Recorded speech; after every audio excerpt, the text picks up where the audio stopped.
what's hatching, Toga Peeps? This is Superius, and today I'm bringing you a 4th generation overused battle against Itszebirdman. Link will be in the description. Okay, we also have some other links in the description. Link number 1 is going to be the Wi-Fi campaign. Those of you who are unaware of it, it's a project started up by Miss Fame Media and Derek420 for real.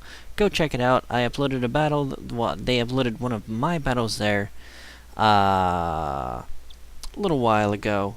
I think it was like Saturday or Sunday, so go check it out. And yeah, so check that out. Link will be in the description. Link will be in the description for Itszebirdman. Check him out. Also, question of the day is going to be, I am looking for a Togepi pitcher with sunglasses, much like this one, but a little less, I don't know, drug and alcohol related, you know. So if you'd be interested in drawing me or making a Togepi pitcher for me, for that, let me know. So alright guys, we're going to jump into the battle here, and like I said, standard OU 4th gen. I almost forgot how to do this stuff. He's going to lead with a Frostlass, and I'm going to lead with my Machamp. Now I figure this thing is either going to taunt me or trick, so I just stay in and go for the Stone Edge. And that's going to be a one-hit KO on a Frostlass because it took my Lumberry. So now I'm scarfed, and I need to switch out because I'm not going to be able to do anything with Machamp. So he's going to set up a sub. I'm going to bring out my Cresselia, and I'm going to start setting up screens.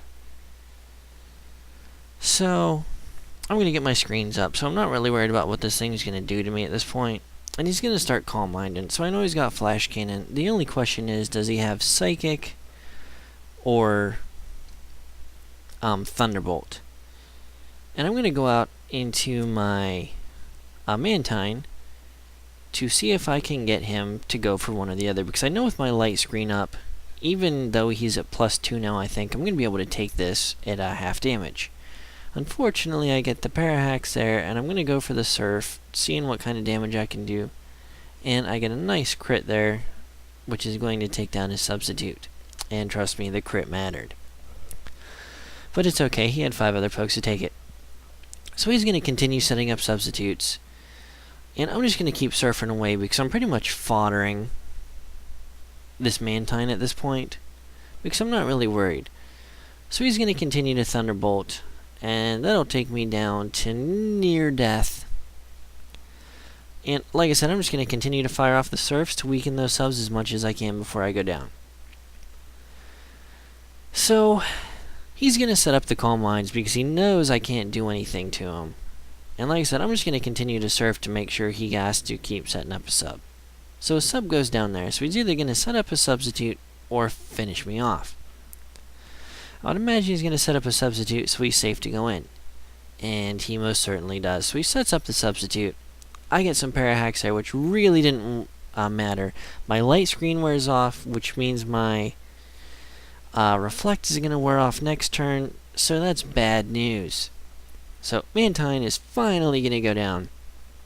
And now, this guy is sitting behind a sub. And I'm going to go into my Pert, because I resist both attacks from this thing, and I'm not really worried about it one way or another unless he starts getting stat drops.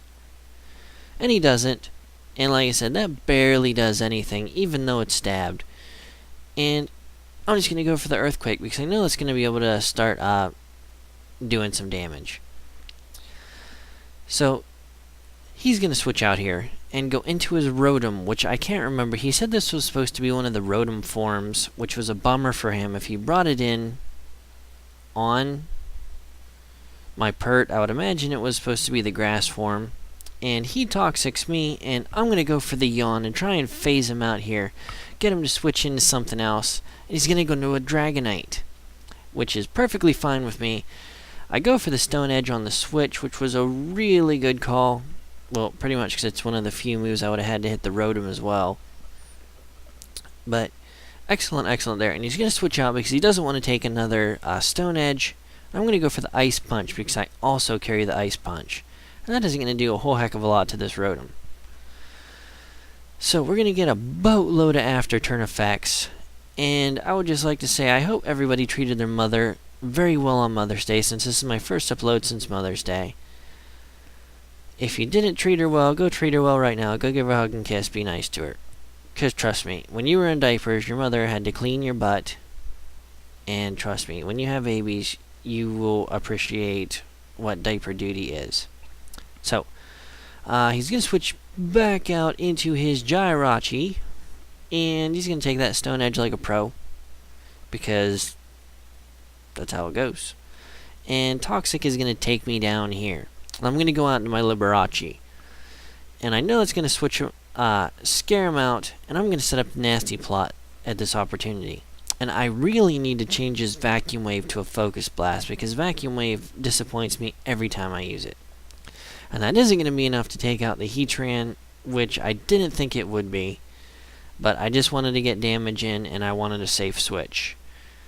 Because I have other things to take out Jirachi. So, I'm going to go in to pump you up.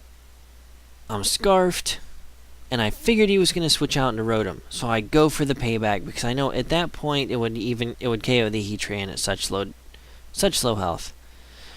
And since it wasn't boosted, it isn't going to be quite enough to take out Rotom. Even though this isn't one of the Rotom forms, it's just base Rotom, it still does, still can take a hit or two. And out is going to come Chansey, and it takes that payback very well. Or not Chansey, Blissey, I'm sorry. I'm so used to Evilite Chansey, I just said that. And I'm predicting the T-Wave. I go out into Electivire, and I'm at +1 speed. And I figure he's going to switch out here. I'm going to go for the Meditate. So I'm at +1 attack and +1 speed. This is about a beneficial situation you can get with an Electivire. So I'm going to go for the Ice Punch there. Take out Rotom. Go for the T-Punch here. Take out Heatran. Bada bing, bada boom. He's going to send Blissey back out here. I'm going to go for the T-Punch again because I have Earthquake and not Cross Chop, which usually is not good for me. I'm going to get the crit there. I'm not sure how much it mattered at +1, but we'll say it mattered, but I probably could have taken whatever he threw at me. Anyways, I'm going to get the Earthquake on the Jirachi, and Jirachi's going to bite the dust. Who's he got left?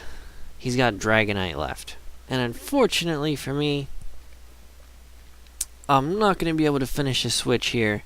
Extreme Speed is going to take me out due to Life Orb on this Dragonite. Now, I am not accustomed to running into offensive Dragonites in 4th gen.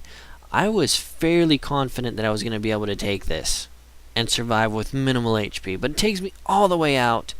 And I was just like, balls, dude. I have one Pokemon left who does not have an attack. Literally, this Pokemon has no attacking moves. So he goes for that Outrage, which I know I'll be able to take because this is pure, this is bold, max HP, max defense. I go for the T-Wave, and I set up the Reflect, so I'll be able to take another Outrage, and he's going to go down to the recoil from the Life Orb. So that's a 1-0 match, great match. Itszebirdman. Don't forget to like, comment, and subscribe. Go check out Itszebirdman. Go check out Pokemon Wi-Fi campaign. And don't forget, if you like to draw Togepi's with sunglasses, let me know. Alright guys, been Superius. Catch you on the flip side. Peace out.